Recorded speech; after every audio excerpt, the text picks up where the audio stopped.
l'extrême violence que le régime utilise pour étouffer les libertés publiques et avec mort dormant à la clé. Et certains d'entre eux, certains du régime disent que la coalition envoie les jeunes à l'abattoir. Moi, j'ai envie de leur demander, c'est qui les bouchers? Peut-être commençons-nous déjà à voir le visage de ces bouchers présents sur les lieux de crime. Vous savez, nous sommes dans un pays où les choses se déroulent toujours à l'envers. Quand un général en chef des forces armées togolaises manifeste sa présence effective sur les lieux de manifestation pacifique, d'abord on se demande où sont les lieutenants, où sont les capitaines, où sont les commandants et où sont même les colonels. Tout cela n'est pas de nature à honorer la tenue militaire. Vous pensez que sa présence sur le terrain, pour, comme il est expliqué, contrôler le dispositif sécuritaire n'est pas nécessaire ou indiqué? Je pense que lorsqu'un chef d'état-major général se déplace, nous sommes dans une situation de guerre, sur un théâtre d'opération, ça se comprend. Mais lorsqu'il s'agit d'une manifestation pacifique de citoyens d'un pays, on se pose beaucoup de questions. Et les Togolais attendent des réponses. Ce que le ministre de la Sécurité nous a déclaré sur les ondes, je l'interpelle pour qu'il aille au fond des explications, pour qu'il justifie pourquoi il y a la présence des forces spéciales sur le terrain des manifestations et pourquoi il y a la présence du chef d'état-major général de l'armée togolaise. Ce n'est pas quelque chose d'anodin. Les Togolais doivent le comprendre. Quand un chef d'état-major général va faire la revue des troupes lorsque ces troupes sont en opération, ça se comprend. Il faut les galvaniser, il faut leur donner du courage pour se battre contre l'ennemi. Mais ici, qui est l'ennemi? Les citoyens togolais? Les jeunes enfants sur qui on tire à bout portant? Je crois que le Togo est en train de marcher sur la tête et nous devons tous nous ressaisir si nous ne voulons pas que le pays sombre dans une violence encore plus extrême. Aujourd'hui, ces manifestations, visiblement, ne se tiennent plus, du moins dans la capitale, où on observe la présence de corps habillés à différents points de la ville. Est-ce que pour vous, cela étouffe les manifestations ou vous êtes en réflexion pour d'autres actions? C'est vrai que la présence massive et la violence extrême perpétrée par les forces de sécurité et de défense cause beaucoup de dégâts au sein de la population. Aujourd'hui, nous enregistrons déjà 6 morts et des centaines de blessés.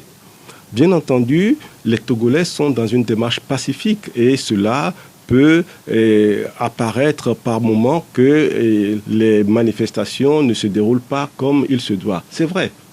Mais cela n'enlève aucunement la détermination des Togolais. Et les Togolais vont manifester, vont continuer de manifester. D'ailleurs, je pense que ce qui se passe aujourd'hui dans notre pays, concernant les élections organisées dans des conditions scabreuses, c'est un coup de force que le régime est en train de perpétrer. Et notre Constitution, en l'article 150, donne le droit et même le devoir à chaque citoyen de s'opposer, d'empêcher que les coups de force puissent être réussis. C'est pour ça que nous demandons à la CEDEAO d'empêcher cette élection dangereuse qui est en train d'être organisée. C'est pour ça que nous demandons à la population togolaise d'empêcher cette élection dangereuse pour le pays qui est en train d'être organisée. Et c'est pour ça que la coalition fait tout ce qu'elle peut pour empêcher également cette élection dangereuse. La CEDEAO, on en reparlera, mais aujourd'hui, les moyens dont vous disposez pour empêcher cette élection sont remis en cause par certains. Est-ce qu'aujourd'hui, vous vous voyez dans la possibilité, à une semaine de cette date, de renverser la tendance? Personne ne peut nous refuser d'interpeller la CEDEAO pour qu'elle empêche cette élection. Personne ne peut refuser à la coalition d'œuvrer et de poser les actes qu'il faut pour empêcher cette élection. Bien entendu, nous n'appelons pas la violence. Justement, en disant que vous appelez aux Togolais à tout faire pour empêcher cette élection, certains pensent que vous appelez à la violence. Les gens pensent ce qu'ils veulent, mais nous savons ce que nous disons. Nous demandons aux gens d'empêcher. Empêcher, qu'est-ce que ça veut dire? Ça peut simplement vouloir dire que vous faites campagne auprès de votre voisinage pour demander aux gens de ne pas se présenter à cette élection-là. Mais chacun exprime son empêchement de la manière qu'il le comprend. Ce qui est important, c'est que tout le monde se rend compte que la grande majorité des Togolais ne veulent pas de cette élection. La grande majorité des Togolais s'opposent à cette élection. Et quand on voit la violence avec laquelle sont traités ceux qui s'opposent à cette élection, on comprend que le régime est parfaitement conscient que la grande majorité des Togolais ne veulent pas de cette élection. C'est pour ça qu'il y a une violence aussi extrême pour traumatiser les populations, pour faire peur aux populations. Et aujourd'hui, quand on voit à Sokodé ce qui se passe, à Bafilo ce qui se passe, et dans d'autres villes du Togo, à Agné, quand on voit ce qui se passe, les gens, les forces de sécurité, de défense rentrent dans les maisons, frappent les gens, les jeunes sont obligés de se réfugier en brousse pour fuir les exactions de nos forces de sécurité supposées nous protéger. Je pense que la responsabilité de ce gouvernement est immense dans ce qui est en train de se passer au Togo. Alors aujourd'hui, les bilans donnés par la coalition et le pouvoir sont différents. Est-ce que vous seriez pour une enquête indépendante telle que demandée par Amnesty International pour clarifier la situation? Mais cela fait des années que les Togolais, que l'opposition, que le peuple togolais demandent qu'il y ait des enquêtes sur les crimes graves qui se déroulent dans notre pays. Depuis 2005 à ce jour, y a-t-il jamais eu une seule enquête? Celle que le régime prétend avoir ouverte, eh bien, nous n'avons jamais eu de résultat d'enquête. Parce que ceux qui sont supposés faire l'enquête sont eux-mêmes les coupables. Difficile de s'attraper soi-même comme coupable.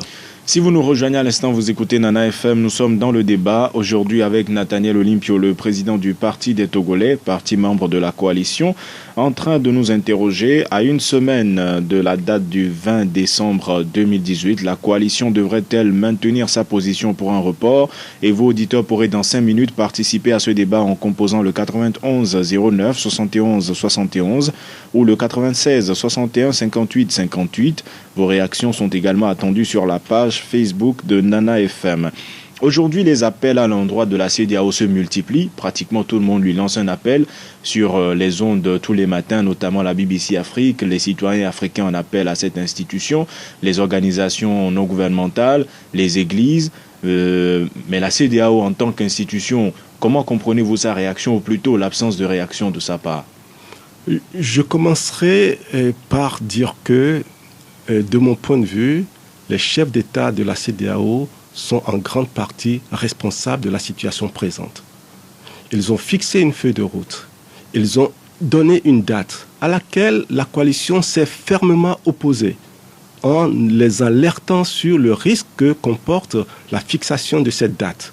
Compte tenu de l'ensemble des travaux de réforme que nous devons faire avant d'aller aux élections, eh bien cette date était une date dangereuse. Nous l'avons dit, nous l'avons martelé, nous n'avons pas été écoutés par les chefs d'État de la CEDEAO. Ils ont une responsabilité dans la situation actuelle. Vous l'aviez dit bien avant l'adoption des recommandations le 31 juillet. Nous l'avons dit, et n'oubliez pas que ce n'était pas la première fois que les chefs d'État fixaient une date pour les élections. Ils avaient d'abord fixé la période de fin novembre, qu'ils ont repoussé. Et depuis lors, nous n'avons cessé de leur faire comprendre que c'était dangereux de fixer une date. Et bien aujourd'hui, nous y sommes. Il y a mort d'homme, il y a des enfants de 10, 11 ans qui sont tués par balle. Eh bien, leur silence aujourd'hui, peut-être que quelque part, cela prouve qu'ils ont conscience aujourd'hui de ce qui se passe. Et nous attendons qu'ils puissent s'exprimer, qu'ils puissent prendre leurs responsabilités et faire comprendre à ce régime que nous ne pouvons pas continuer dans ces conditions. Vous savez, la CEDEAO a publié un communiqué il n'y a pas longtemps au sujet de la crise au Togo. Dans ce communiqué, il est clairement dit que la CEDEAO est ferme et déterminée. Ce sont les termes utilisés par la CEDEAO. Ferme et déterminée pour faire respecter les termes de la feuille de route.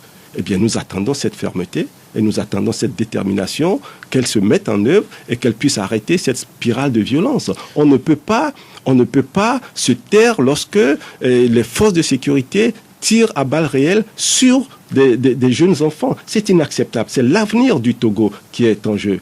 Que pensent les cadres militaires de ce qui se passe? Que pensent tous ces jeunes formés qui sont dans l'armée et qui voient leurs collègues tirer sur les jeunes? Que pensent-ils? Est-ce que c'est cela, la protection de la République? La République togolaise est en danger. Et ceux qui ont la capacité d'arrêter ces spirales doivent prendre leurs responsabilités et mettre un terme à ce massacre à ciel ouvert. Aujourd'hui, si on s'en tient au calendrier actuel, jeudi prochain, à pareil moment, les bureaux de vote devraient être ouverts. Est-ce qu'à 7 jours de cette échéance, vous continuez de garder l'espoir qu'il y aura une intervention de la CEDEAO ou un autre concours de circonstances qui fasse que les législatives ne tiennent pas le 20 décembre? Nous continuons surtout de nous battre. Nous continuons surtout nos actions pour que cette élection que nous redoutons ne puisse être tenue. Et nous interpellons la CEDEAO également, bien entendu. Il faut que tous ceux qui sont concernés par la situation au Togo comprennent, et je pense que la jeunesse africaine est en train de comprendre cela à travers toutes les déclarations qui se font sur les ondes. Je pense que le Parlement de la CEDEAO également a compris le risque que nous sommes en train de courir dans la sous-région à travers les positions qui ont été prises lors de leur séance à Abuja. Et tout cela doit contribuer et doit interpeller les premiers décideurs de notre sous-région pour que les gens qui sont en train d'affirmer haut et fort que cette élection se tiendra, eh bien ce sont des pyromanes et il faut qu'on leur parle et il faut qu'on arrête cette spirale dans laquelle nous sommes en train de nous enfoncer. De toute façon, c'est une évidence. Si rien n'est fait, nous allons tous dans le mur. Et comme disait quelqu'un d'autre, nous y sommes déjà. Titi Bénissant sur la page Facebook de Nana FM écrit que juste pour une campagne des élections législatives, on enregistre au moins 4 morts. Et après les élections, qu'est-ce qu'on aura? C'est la question qu'il pose. Nous allons maintenant ouvrir le standard, le 91 09 71 71 ou le 96 61 58 58. Toujours sur la page Facebook de Nana FM, Franck Nongpo écrit que les chances de report de cette élection s'amenuisent chaque jour un peu plus. À une semaine de la date fatidique, il faut être d'un grand optimisme pour continuer à croire que ces élections n'auront pas lieu. Nous allons prendre le premier auditeur en ligne. Allô? Oui, allô, bonjour. Bonjour. On vous appelle comment? Max. Félix. Félix, vous nous appelez d'où? Je vous appelle d'Arapame. Allez-y, nous vous écoutons. À 7 jours, est-ce que la coalition devrait maintenir sa position pour un report? La coalition devrait maintenir sa position pour le report. Parce qu'on ne peut pas marcher sur les cadavres avant de venir au pouvoir ou bien venir à l'Assemblée nationale. Donc, je félicite la coalition. Je salue d'abord le représentant de la coalition, M. Nathanaël Olympio, pour son franc-parler. Mais j'aimerais poser une question à M. Nathanaël Olympio. Allez-y. Et M. Nathanaël Olympio, s'il vous plaît, est-ce que dans nos quartiers respectifs, les quartiers environnants de la ville de Lomé, vous n'avez pas vos représentants? Parce que je vois que certains quartiers de Lomé, donc comme le quartier Arapame, Kagome, Adamabo... Vous voulez parler des manifestations?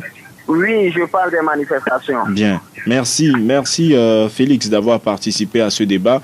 Passez une bonne journée. Pierre Aglébé sur la page Facebook de Nana FM écrit que vu que le sang de nos compatriotes a été versé dans ce combat de la C14, la coalition a intérêt à maintenir le combat. On ne capitule pas en milieu de bataille. Soit vous gagnez, soit vous perdez à la fin. Un autre auditeur en ligne. Allô? Allô? Bonjour. Bonjour, monsieur. On vous appelle comment? Je m'appelle Esther. Pardon? Je m'appelle Atou. Je saisis mal le prénom. Atou. Atou. Oui. Vous nous appelez d'où? Allez-y, nous vous écoutons. Depuis certains temps, le pouvoir fait tout droit à aller à des élections. Bon, en fait, c'est la population qui est le garant et qui est le centre de toutes les élections. Si aujourd'hui le pouvoir fait tout à aller on ne peut pas leur refuser d'aller. Mais tout ce qu'on peut faire, c'est essayer de mobiliser la population, de faire comprendre la population, de ne pas aller à cette élection-là. Donc pour vous, vous pensez que la coalition devrait agir sur l'abstention? Bien sûr, tel que les églises, toutes les congrégations ont affirmé, ils n'ont qu'à sensibiliser les fidèles un dimanche à l'église, de ne pas aller à cette élection-là, puisque cette élection va nous poser beaucoup de temps. Merci. Merci, monsieur Atou, d'avoir participé au débat. Passez une bonne journée. Okpe Oloua, sur la page Facebook de Nana FM, écrit que le report de cette élection est inévitable et la pression doit être redoublée. Mais si la coalition recule, ce serait suicidaire et tragique. Encore un auditeur et monsieur Olympio réagit. Allô? Allô, bonjour. Bonjour, on vous appelle comment? Oui, c'est monsieur Kodjo Tokompita. Allez-y, nous vous écoutons. Oui, la coalition n'a pas autre choix de demander le report de cette élection. L'autre fois, j'avais posé la question à madame Brigitte Adamalbo de savoir pourquoi les 13 empêchent le PNP de conclure la lutte. Mais elle s'est fâchée contre moi pour cette question. Vous êtes sûr qu'elle s'était fâchée parce qu'elle était juste à côté de moi, hein, monsieur Kodjo? Bon, et sa réponse me laisse... Vous n'avez pas trouvé... Elle s'est fâchée. Mais je voudrais demander à monsieur Nathaniel Olympio, vous êtes 14 dans la coalition, mais on a l'impression que vous laissez le PNP seul se débattre. L'autre fois, il y a le quartier Agoué, Sokodé, Basilo. Mais la région du sud là s'endorme. On ne comprend pas. Où se trouvent les députés de l'ANC, du CAR et de FDR. Leur localité, ça ne bouge pas. Merci. Ce que vous faites là, ce n'est pas bien. Merci, monsieur Kodjo, d'avoir participé au débat. Nathaniel Olympio vous répond dans quelques instants. Sylvestre Nadjombe, lui, il écrit que la C14 ne doit pas fléchir. Sans réforme, pas d'élection. Rien n'a été réuni comme pour garantir un processus crédible. Alors, Félix Dadakpame estime que les quartiers environnants à Lomé s'endorment. Son constat peut rejoindre un peu celui de Kodjo qui se demande comment cela se fait-il qu'il y ait un calme ou pas d'engouement en ce qui concerne les manifestations dans certaines zones. Il dit que vous laissez le PNP se débattre tout seul. Qu'avez-vous à leur répondre? Je crois que l'impatience de nos populations s'exprime parfois de manière un peu maladroite. Quand les quartiers comme Agoué, Zongo, les grands quartiers d'Agoué sont en ébullition, et personne n'est capable de dire que les Togolais qui y manifestent sont de tel parti ou de tel autre parti politique. Ce sont des propos qui visent malheureusement à créer la division, et quand on stigmatise de cette manière-là les Togolais qui manifestent. Et nous savons que tous les Togolais ne réagissent pas de la même manière à tous les endroits du territoire.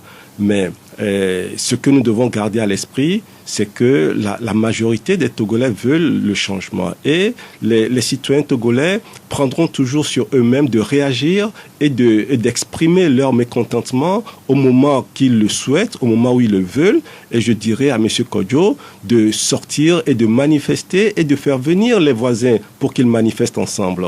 Est-ce que cela traduit un peu une résignation ou un dépit en ce qui concerne les zones citées notamment par Félix, ces zones traditionnellement attribuées à l'opposition qui ont manifesté durant de nombreuses années par le passé? Nous sommes dans une lutte et ce n'est pas une lutte qui dure un jour. Et nous sommes dans un processus de lutte qui prend du temps.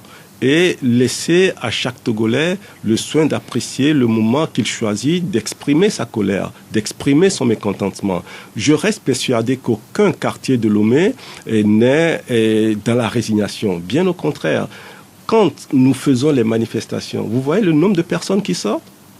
Et tout cela, il faut tenir compte de la violence qui est exprimée par le régime. Il faut tenir compte des populations qui ont la liberté de décider du moment où ils veulent intervenir et agir. Donc, ce qui est important, c'est que nous soyons dans un mouvement d'ensemble. Et il ne s'agit pas d'attribuer des notes à tel quartier ou à tel quartier, mais il faut que nous soyons tous dans une démarche harmonisée, dans une démarche déterminée, et c'est cela qui fera fléchir le régime, qui fera comprendre au régime que nous ne sommes pas ni dans la division, ni dans la dispersion de nos forces, mais que nous concentrons l'essentiel de notre énergie à nous battre contre l'arbitraire et non contre nous-mêmes. Vous savez, dans notre constitution, le préambule stipule que chaque Togolais, où qu'il soit, doit être responsable et lutter contre l'arbitraire, lutter contre l'injustice. Ce n'est pas moi qui le dis, c'est notre constitution qui le dit dans son préambule.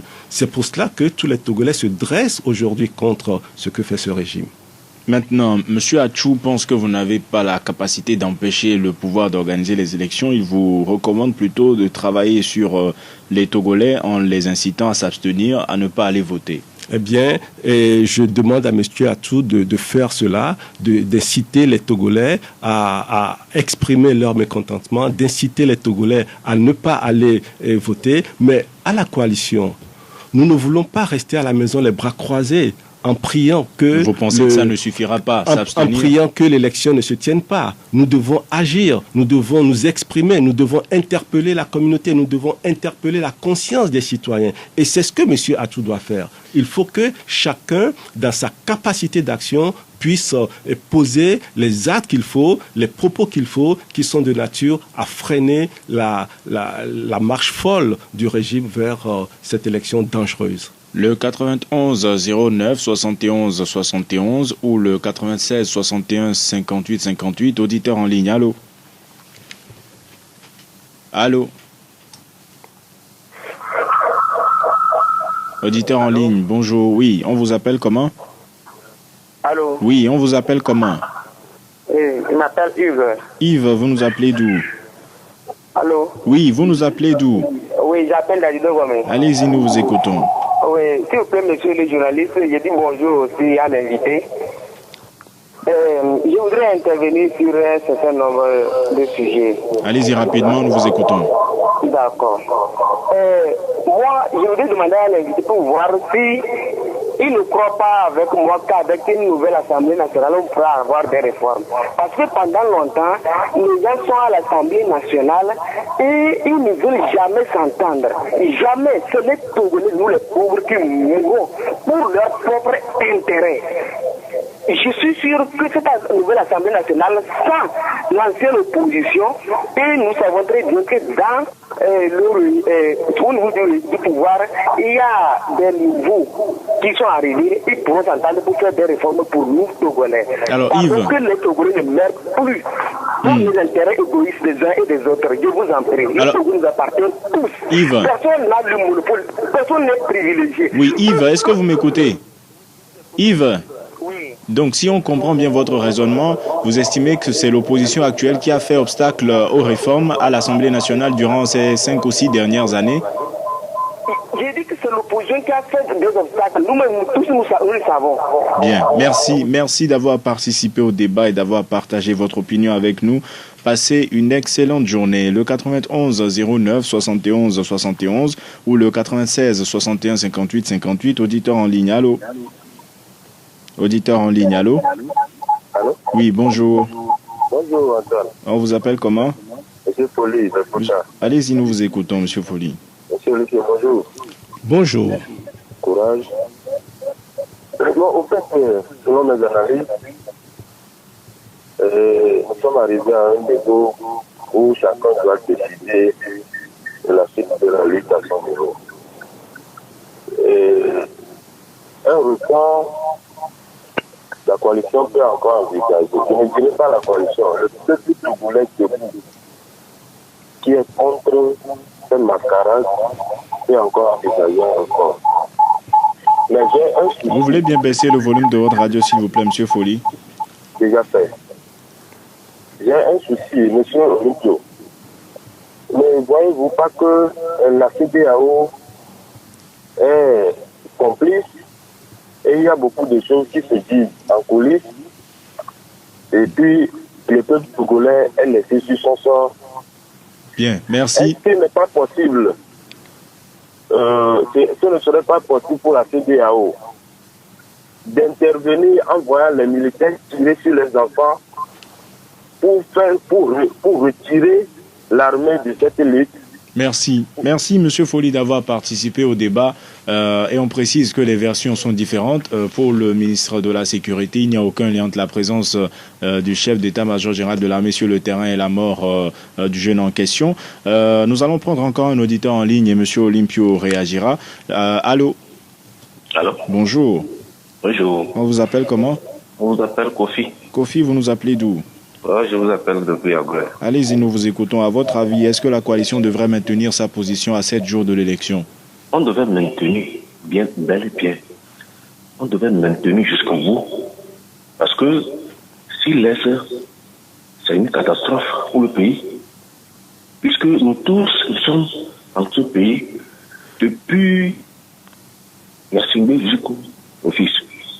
Vous voyez. Et vous, est-ce que vous croyez encore à l'éventualité d'un report? Oui, la CEDEAO est là. Bien. Le médiateur est là. S'ils n'ont pas fait ça, ils ont failli. Ils ont trompé le peuple. Merci. Merci, Monsieur Kofi, d'avoir participé au débat. Passez une bonne journée. Yves, depuis Adido Gomé, dit que est-ce que vous ne pensez pas qu'une nouvelle assemblée pourrait plus facilement opérer les réformes parce qu'il estime que c'est l'opposition qui a été l'obstacle devant ces réformes depuis bien de nombreuses années? Si l'Assemblée nationale pouvait apporter la solution que les Togolais cherchent, je pense que ça fait plus de 5 ans maintenant que cette Assemblée était en place, elle nous aurait apporté la réponse. Et je dois faire remarquer à M. Yves que dans cette Assemblée nationale, l'opposition ne représente que environ le tiers de l'Assemblée. Et donc, la volonté de la majorité à l'Assemblée aujourd'hui, eh bien, si elle était effective et réelle, eh bien, cette majorité aurait pu très bien faire voter des lois en faveur du peuple togolais. Ça n'a pas été le cas. Et donc, cette Assemblée nationale a failli. Est-ce qu'une nouvelle Assemblée nationale sera de nature à nous apporter une solution dans les conditions actuelles? Je dis non. Parce que l'essentiel du pouvoir aujourd'hui est entre les mains de l'exécutif. Et ce qui se passe à l'Assemblée nationale, et quand on fait la lecture de la situation, eh bien, c'est le reflet de la gouvernance de ce régime. Donc, nous ne voulons plus d'Assemblée nationale qui ne reflète pas la réalité de la répartition politique dans le pays. Nous ne voulons plus d'une Assemblée nationale qui soit élue avec des lois qui ne correspondent pas à ce que les Togolais veulent. Et nous ne voulons plus d'Assemblée nationale qui soit élue avec une élection contestés et qui ne répondent pas aux critères démocratiques. C'est pour ça que l'Assemblée ne doit pas être mise en place dans les conditions actuelles. Quand M. Folli, lui, il dit que le peuple devrait toujours maintenir sa position en ce qui concerne le report. Il dit que la CEDEAO serait complice.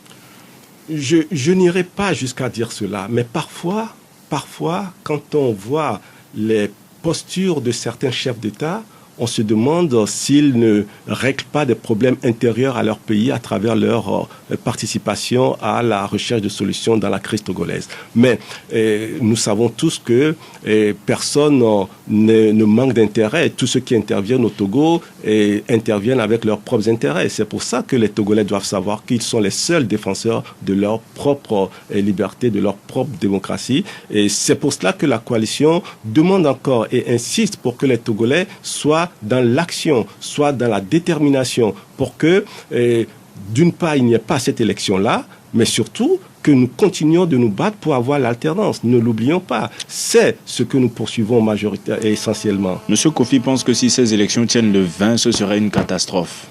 La catastrophe a commencé quand les enfants de 11 ans sont tués par balle, nous sommes déjà dans la catastrophe. Et bien sûr, cela peut s'empirer. C'est pour ça qu'il faut tout faire pour arrêter la spirale. C'est pour ça que tous ceux qui sont capables d'apporter une contribution, plus personne ne doit rester dans son coin se disant que je protège mon petit environnement, mon petit confort personnel. Plus personne, que ce soit un civil, que ce soit un fonctionnaire, que ce soit quelqu'un des forces de sécurité et de défense. Nous sommes tous des citoyens togolais et nous devons tous réfléchir sur ce que nous sommes dans notre pays, quelle est notre citoyenneté et quel est le rôle que nous jouons en tant que citoyens de ce pays pour que ce pays sorte de cette impasse-là. Et cette réflexion-là, elle est individuelle, elle est personnelle et j'appelle la conscience de chacun et surtout de ceux qui sont formés pour que le Togo reste une république respectée à l'extérieur. Nous allons prendre le dernier auditeur en ligne, le 91 09 71 71. Allô?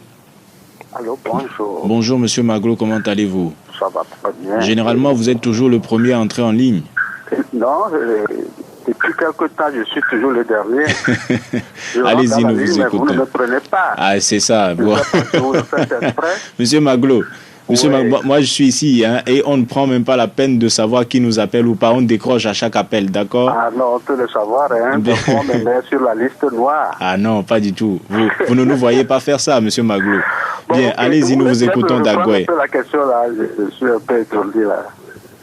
Enfin, à une semaine du scrutin, est-ce que la coalition devrait maintenir sa position pour un report? Mais bien sûr. Je l'ai toujours dit. J'ai même eu à fredonner une chanson là. Parce qu'on avait pendant longtemps cru que la CEDEAO à laquelle le pouvoir fait appel dirait le droit. Donc je disais au début, en fredonnant cette chanson, que CEDEAO et Adema, je ne sais pas si vous vous rappelez de cette chanson-là. C'est une chanson que beaucoup de personnes connaissent. Oui, donc aujourd'hui, tout le monde est déçu. On est déçu malgré tout ce qui se passe. Alors, si on doit continuer, mais je crois que les Togolais doivent se prendre maintenant en charge. On ne doit plus attendre qui que ce soit. Cela veut dire, je n'appelle pas à la violence. Je voudrais que tous les Togolais se sentent concernés par cette lutte. Qu'on sorte beaucoup, comme le disait M. Olympio tout à l'heure.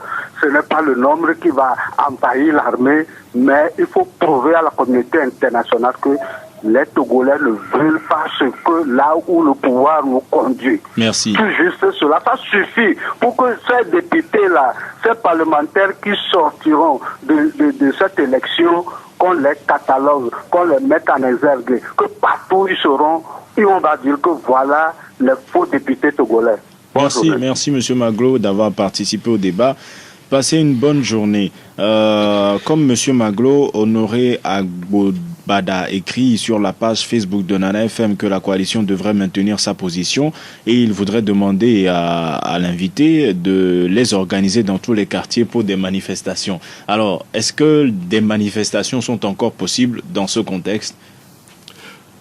Tant que nous n'obtiendrons pas ce que nous voulons, tant que le peuple togolais sera toujours dans l'attente des objectifs, eh bien, nous continuerons d'exprimer nos efforts. Et nos efforts prendront toujours toutes les formes possibles que la Constitution met à notre disposition. Sani Kassim dit que la coalition doit maintenir sa position. La feuille de route n'est pas une Bible ou un Coran qu'on ne peut modifier.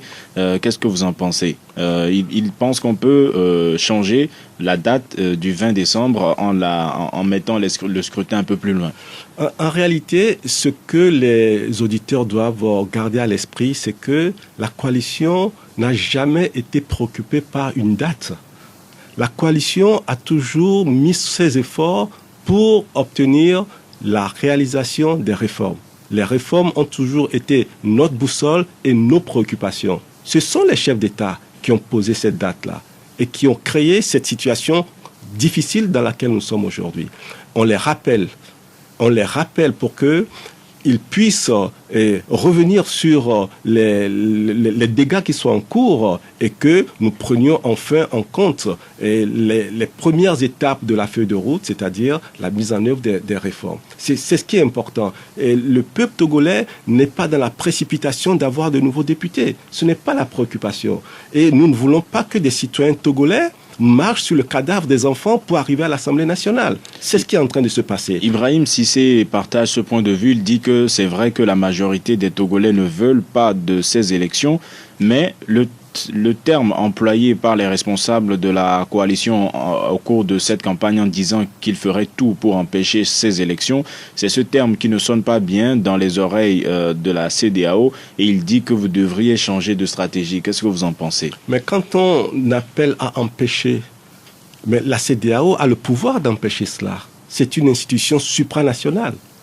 Elle a décidé de la feuille de route que nous sommes supposés appliquer. Donc elle peut également décider que cette élection n'ait pas lieu. C'est elle qui a fixé la date. Elle peut l'empêcher. Et nous, ce que nous faisons en interpellant la CEDEAO, en manifestant, ce sont des actions pour empêcher. Quand nous demandons aux Togolais de ne pas aller se faire recenser, eh bien c'est une action pour empêcher.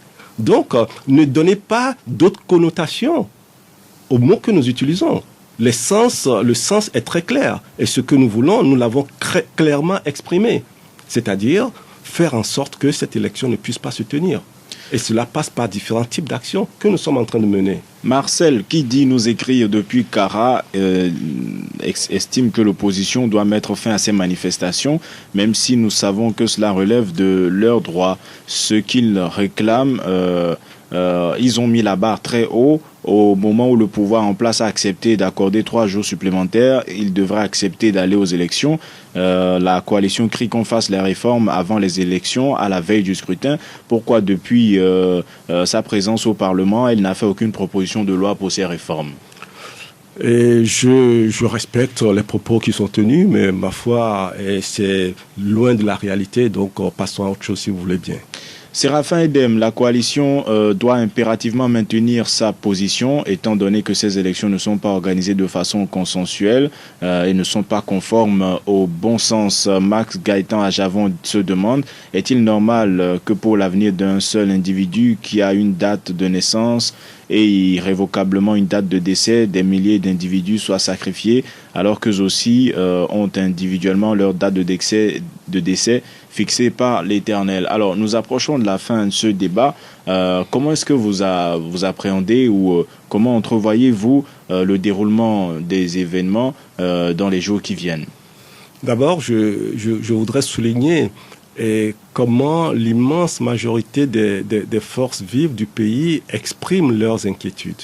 Les églises se sont exprimées, l'église catholique, l'église presbytérienne, l'église méthodiste, les cadres musulmans, et beaucoup d'organisations s'expriment et manifestent leurs inquiétudes.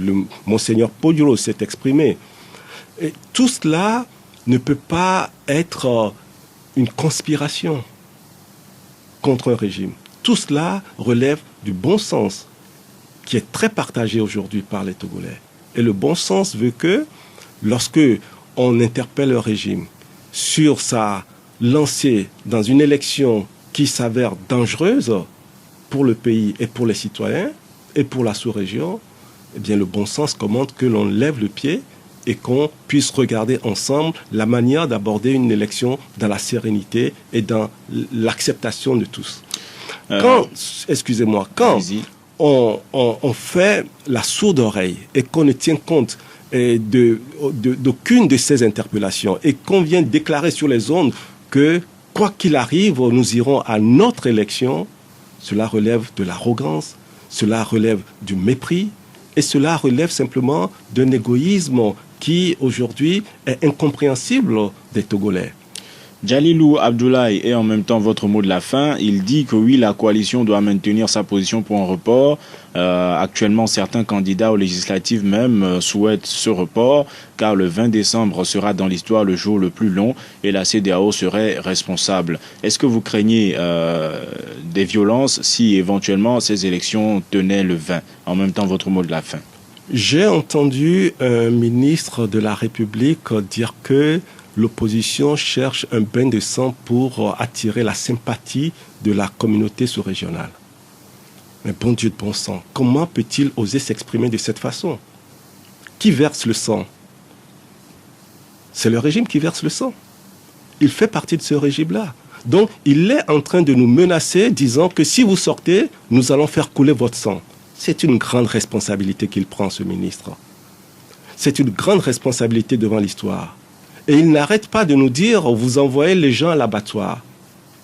Qui sont les bouchers? Qui tirent à balles réelles sur les enfants de 11 ans? Non, je crois que nous marchons tellement sur la tête dans ce pays qu'il est temps que ce régime connaisse une fin. Nous devons faire tout ce qu'il faut pour faire partir ce régime. Est-ce l'objectif? C'est ce qu'on appelle l'alternance. Merci Nathaniel Olympio d'avoir accepté notre invitation. Je rappelle que vous êtes le président du Parti des Togolais, parti membre de la coalition des 14. Ce débat ainsi s'achève. Merci à vous auditeurs de l'avoir suivi et d'y avoir participé par téléphone comme par Internet. Stan Teko était à la mise en onde. Je m'appelle Antoine Afanou et nous vous donnons rendez-vous demain matin dès 7h15 pour un nouveau débat. Passez une excellente journée en compagnie de votre radio.